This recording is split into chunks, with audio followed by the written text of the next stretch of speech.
Soy nadie y esta es mi memoria, la mía y la de mi ciudad. Los dioses han querido para mí la desgracia de recordar entre ruinas la urbe que otros vivieron apasionadamente. Llegó mi familia acompañando a este peón. Ayudaron a levantar el primer campamento que sirvió de descanso a los heridos de una guerra victoriosa. Pero las victorias, cuando uno es esclavo, son solo una anécdota. Junto a la vieja urbe, Adriano construyó la nueva.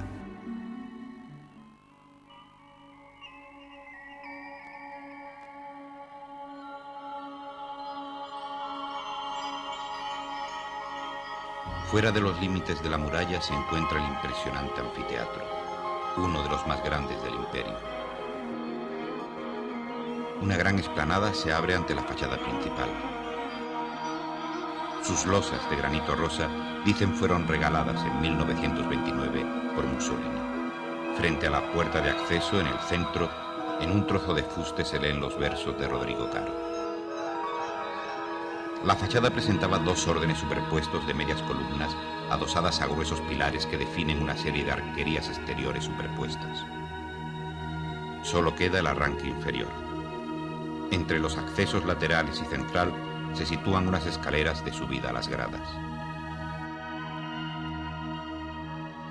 En la planta baja del edificio existen 4 galerías, 2 al este y otras 2 al oeste. Se entran en ellas desde el exterior a través de unos salientes que flanquean las 2 portadas principales. Por el piso superior corren otras galerías abovedadas que dan acceso por los dormitorios a las distintas zonas de las gradas superiores.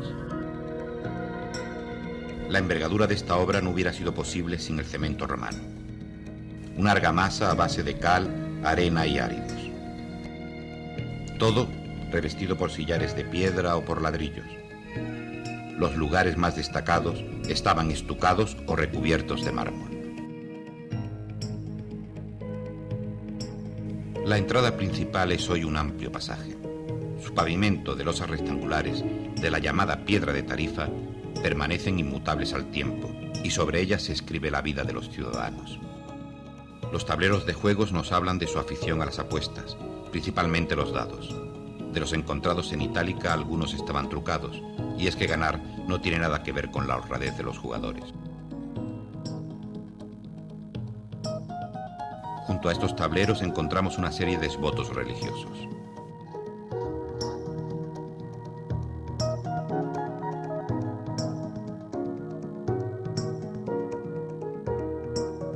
Hacia el centro de la galería de entrada, a derecha e izquierda, se abren 2 grandes estancias.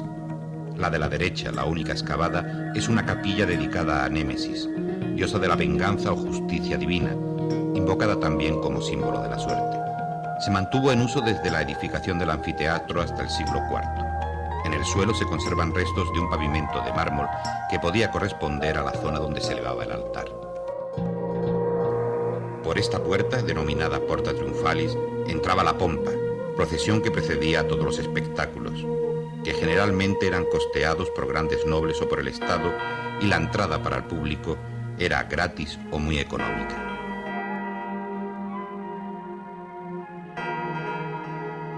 Cacerías de bestias salvajes y combates entre gladiadores hacían las delicias del público. Ocasionalmente también era escenario de alguna ejecución pública.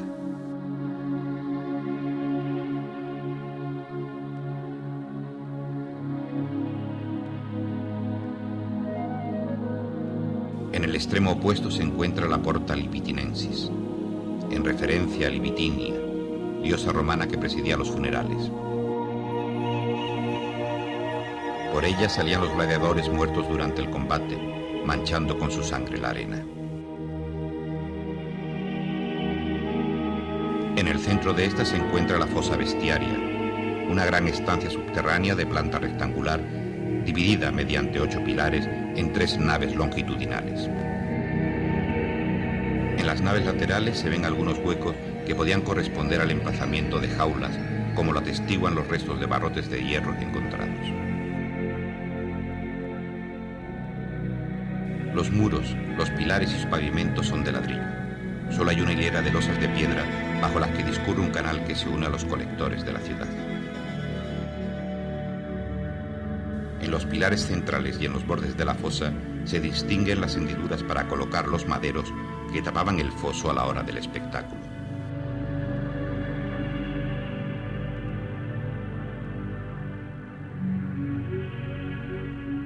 En el suelo de las puertas de entrada se abren unas claraboyas que iluminan la galería subterránea. Aquí estaba la tramoya. Por ellas andaban el personal que ayudaban en el espectáculo. Se accedía hasta aquí por unas rampas situadas en la entrada de las galerías.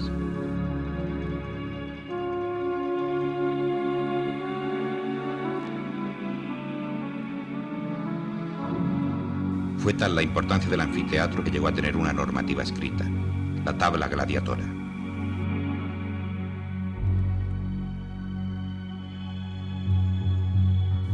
En ella se regulaban el precio máximo para los espectáculos de gladiadores, el número y la categoría de los mismos.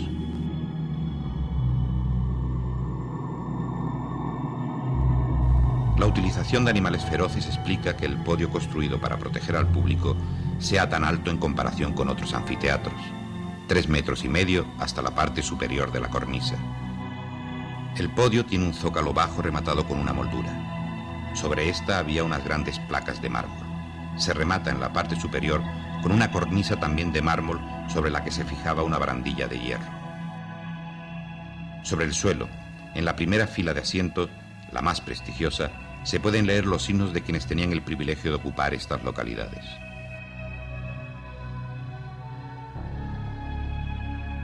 Pero sin duda el palco más importante era el pulvinar, que constaba de una pequeña estancia que tenía acceso directo a las gradas por unas escaleras interiores.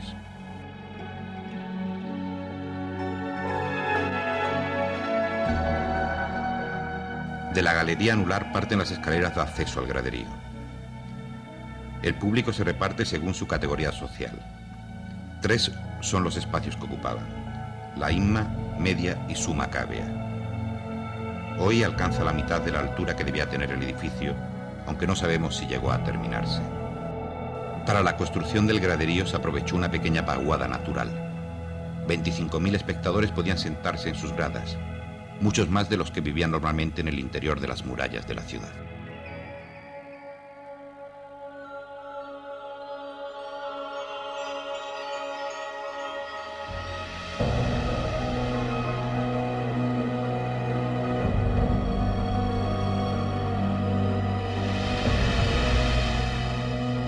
Abierta en la muralla se encuentra una de las puertas principales de la ciudad.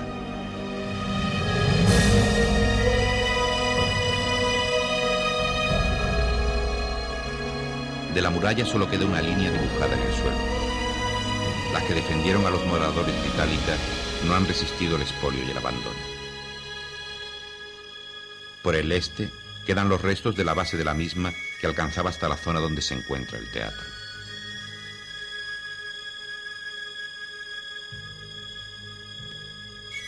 Una hilera de cipreses marca el lugar por donde discurría hacia el oeste, camino de los depósitos de agua, para dirigirse después hacia la vieja urbe. Sus grandes calles que se cortan en ángulo recto, sus magníficas casas señoriales, los suntuosos edificios públicos solo son explicables por la sabiduría y elegancia del emperador que las mandó construir, Adriano. Su estructura urbana está organizada en torno a 2 vías principales: el Cardo Máximo, que discurre de norte a sur, y el Decumanus Máximo, de este a oeste. La calzada está separada de la acera por un bordillo. Se pavimentó utilizando la misma losa de tarifa utilizada para el suelo de las puertas del anfiteatro. Las aceras eran porticadas, de unos 4 metros de anchura, por lo que siempre se podía caminar bajo techado. Los pórticos facilitaban la vida en la calle, donde los ciudadanos pasaban las horas de esparcimiento. Bajo sus calles discurren la traída de agua y las cloacas. El suministro de agua estaba garantizado por el acueducto que depositaba sus aguas en el Castellum Aquae, con una capacidad aproximada de 900.000 litros. Repartía su agua por la ciudad por medio de cañerías de plomo. Algunas de ellas presentaban el sello imperial.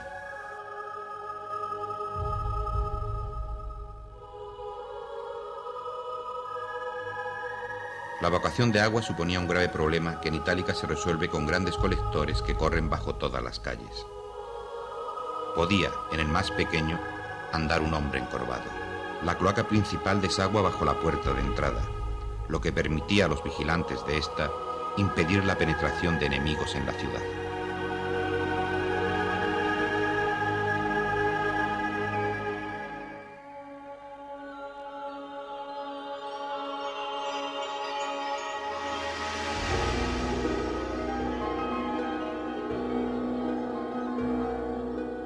Las Termas Mayores son un edificio de grandes proporciones. El conjunto tiene unas dimensiones extraordinarias, más de 32.000 metros cuadrados. Estos establecimientos públicos de baño hicieron su aparición en la época imperial. Su uso iba más allá del baño. Las termas de Caracalla llegaron a contar con una biblioteca. Tenían una gran piscina natatoria, cubierta con un gran ábside. Se accedía por unas escaleras. A ambos lados se adosan distintas salas para masaje, vestuario.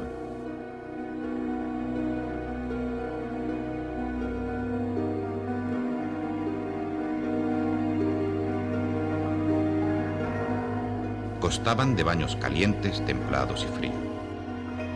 Un gran avance es el calentamiento del suelo y de las paredes de estos recintos públicos. Se proporcionaba a los habitantes de la ciudad un espacio lujoso donde hacía calor.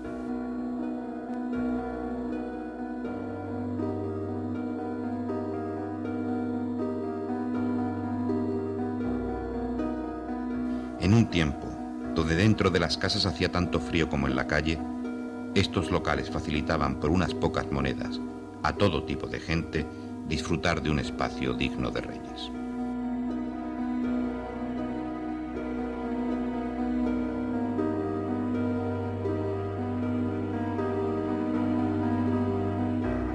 Enterradas en la ciudad de Santiponce se encuentran las termas menores, que daban servicio a la vieja urbe.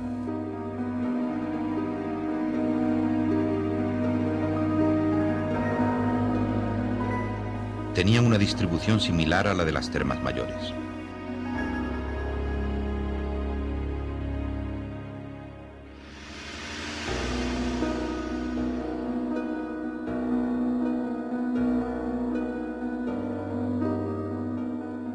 Cabe destacar desde el punto de vista constructivo el uso de paredes de ladrillos con un núcleo interior de hormigón romano. Se advierten también arcos ciegos utilizados como elementos de refuerzo y cohesión de los muros.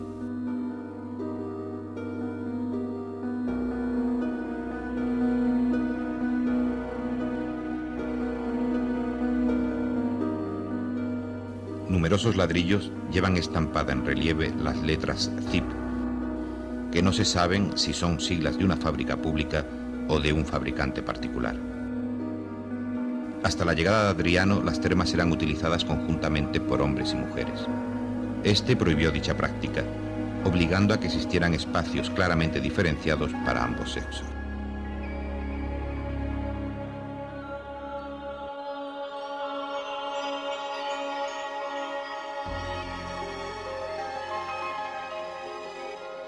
Se trata de un edificio semipúblico, parece que destinado a escuela. Al final de la palestra se encuentra la exedra, lugar destinado a las clases y que se encuentra completamente derruida. Contaba con dos espacios para el ejercicio, uno al aire libre y otro cubierto.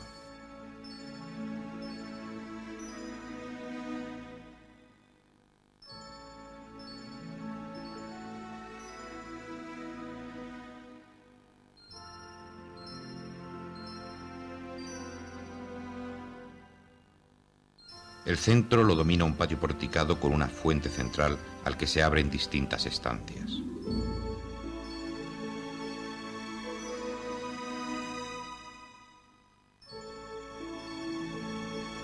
En gran medida su estructura es similar al de la arquitectura doméstica, aunque la presencia de las termas, unas letrinas colectivas y un gimnasio o palestra que se remata con una exedra nos señalan un uso distinto al de una casa particular.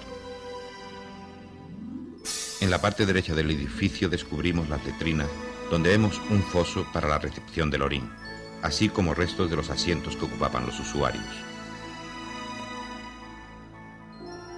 Muchas veces este orín se retiraba en barreños para ser utilizado principalmente en la industria del tejido. En el suelo se distingue un mosaico elaborado con teseras blancas y negras, donde vemos un pigmeo de notable virilidad dando caza a una garza.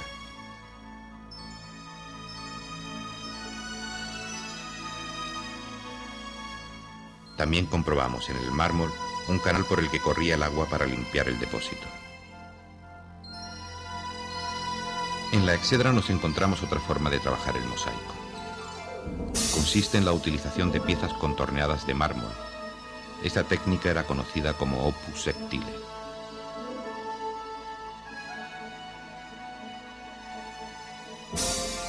Las termas mantienen las 3 salas y alguna estancia para el masaje, así como una sauna. De esta última se conserva un trozo de bóveda donde podemos apreciar restos de pintura decorativa, de las pocas que se han encontrado en Itálica.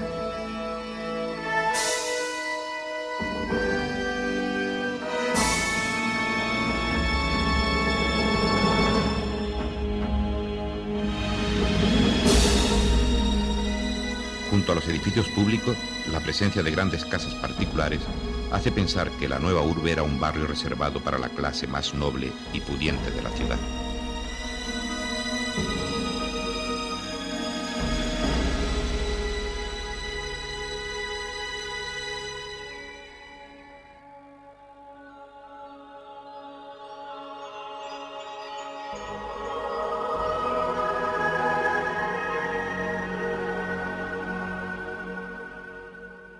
El Traianeum es un gran complejo arquitectónico construido por el emperador Adriano para honrar la memoria de su antecesor y mentor, Marcos Ulpio Trajano. Se ubica en el centro de la nueva urbe, siguiendo la costumbre helénica de exaltación de los grandes héroes para que se pudiera ver desde todos los puntos de la ciudad.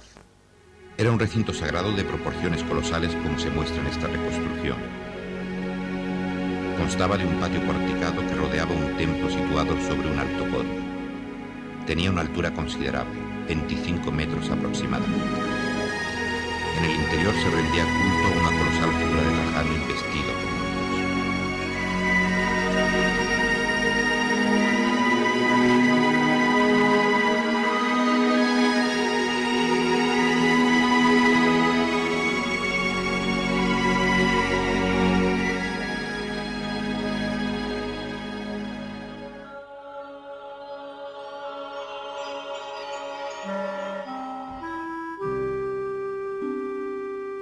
Hasta el siglo II después de Cristo, las casas estaban compuestas por el atrio, peristilo y tablinum. Es en esta época cuando desaparece este último, adoptando entonces las características de un nuevo modelo respecto a las casas republicanas y Alto Imperio. Esto indica una nueva forma de vida. Su diseño se corresponde a las nuevas exigencias de una determinada vida social. Dando a las calles se abren las tiendas y las tabernas. Es la parte más profana de las casas. Son instalaciones comerciales abiertas al público. Su actividad era variada, desde expender y servir vinos hasta una panadería, como constata la presencia de este horno. Son muchas las casas que se encuentran en Itálica. Nosotros vamos a coger como ejemplo la Casa de los Pájaros. Casi todas tenían la misma distribución. El señor de la casa recibía en el atrio, al que accedía el visitante pasando por un pequeño porche. El atrio o salutario servía para despachar los asuntos de negocio. Después nos encontramos con un patio porticado, peristilo, en torno al cual se abrían una serie de estancias donde se desarrollaba la vida doméstica. Si en la casa romana toda la actividad giraba en torno al atrio, en la casa de Itálica el centro es el peristilo. Encontramos en este patio el altar de los dioses lares que protegían la casa y a los habitantes de la misma.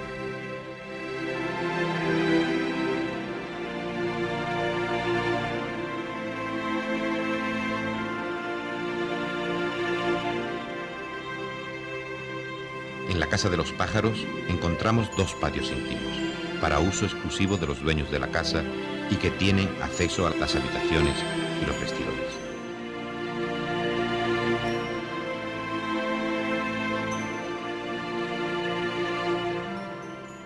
El triclinium, el lugar destinado a las comidas y las celebraciones, se encuentra en línea recta con la puerta de la casa y los 2 espacios anteriores. peristilum y atrio. Tanto el triclinium como las cubículas de los dueños de la casa están ricamente decorados por espléndidos mosaicos. La decoración con mosaicos, heredada por los romanos de la cultura helénica, encuentra en Itálica inmejorables ejemplos de esta modalidad ornamental. Su utilización se aplica a distintos elementos arquitectónicos. En la Casa de los Pájaros se distinguen dos tipos de tema: elementos geométricos y otros naturalistas, en muchas ocasiones utilizados conjuntamente, como ocurre con esta cabeza de la Górgona Medusa. En otra habitación junto al patio se encuentra el mosaico que da nombre a la casa, en el que se distinguen una gran variedad de aves trabajadas con un gusto exquisito.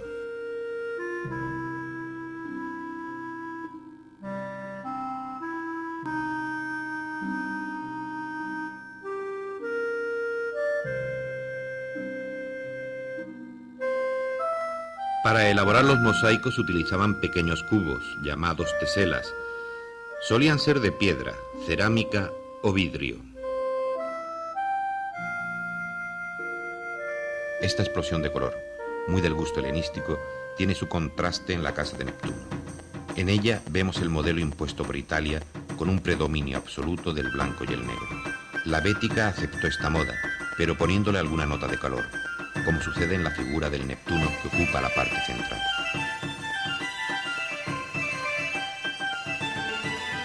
Junto a él vemos dos hipocampos, así como otros animales fantásticos de la mitología marina y seres submarinos.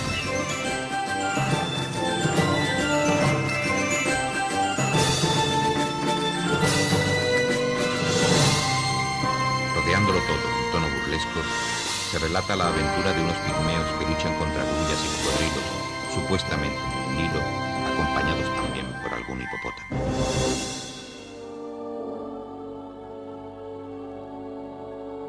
Los mosaicos de la Casa del Planetario son polícromos. Consta de un círculo dentro del cual se distribuyen otros tantos bustos. Estos corresponden a las 7 divinidades planetarias, que en el calendario romano corresponden a cada uno de los días de la semana. El lugar central está reservado para Venus, el último día.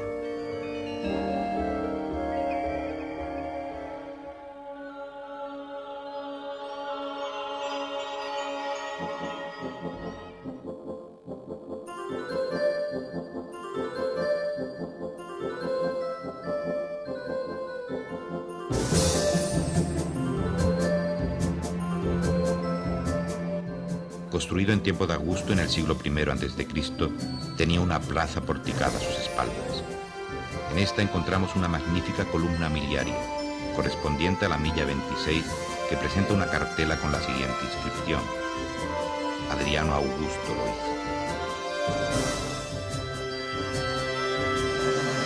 En algunos lugares adivinamos el trazado de las galerías porticadas que rodeaban la plaza.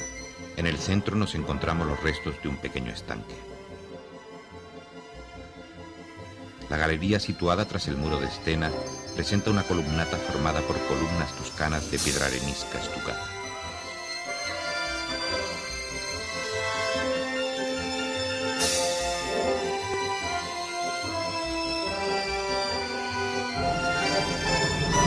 Entre ellas se sitúan unos pedestales alargados, probablemente para soportar estatuas ecuestres.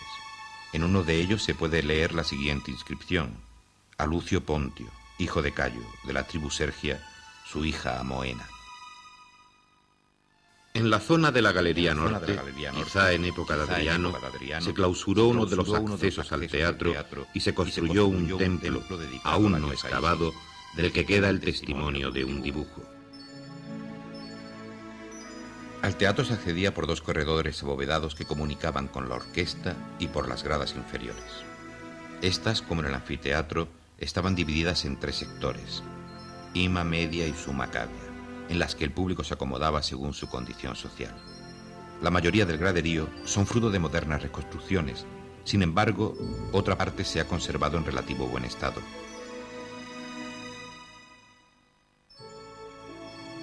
Los personajes más importantes ocupaban los asientos más cercanos a la orquesta. Los asientos de honor reservados a las autoridades y algún invitado. Ocupaban 3 gradas anchas y más bajas que las normales. Parece que los ocupantes de estas se traían los asientos expresamente para la función. Les separaba del resto del público y les servía como espaldar una hilera de losas de mármol denominada Valteus. El mármol de estas gradas procede de Almadén, y en él se grabaron tableros de juego y grafitos. En uno puede leerse Ordo Senei, Orden de los Viejos, en alusión a quienes ostentaban el poder. En otros aparecen caballos y nombres grabados por algún aficionado a las carreras. Se conserva un importante testimonio referente a su construcción, un letrero de grandes dimensiones colocados ante el escenario sobre el pavimento de la orquesta. 2 personajes proclaman la donación de la parte central del teatro. El nombre de uno de los donantes, que aparece por primera vez, es el de Cognamen Trajanus, que portará el futuro emperador. En la orquesta se encuentran las reproducciones de 4 aras, 3 de ellas donadas al teatro y constatadas en la inscripción anteriormente reseñada. Su decoración en relieve representan personajes del cortejo de Baco. La cuarta, con forma de prisma hexagonal, se ha fechado en el siglo III después de Cristo. El muro del púlpito, en su parte frontal, presentaba una decoración de la que se conservan algunos restos. De las esculturas vemos 2 ninfas. Acostadas y dormidas, cada una apoya una de sus manos en un cántaro volcado, del cual manaba agua y servía como surtidores de una fuente. En los 2 salientes centrales del muro quedan disimuladas 2 escalerillas para el tránsito de los actores entre el escenario y la orquesta.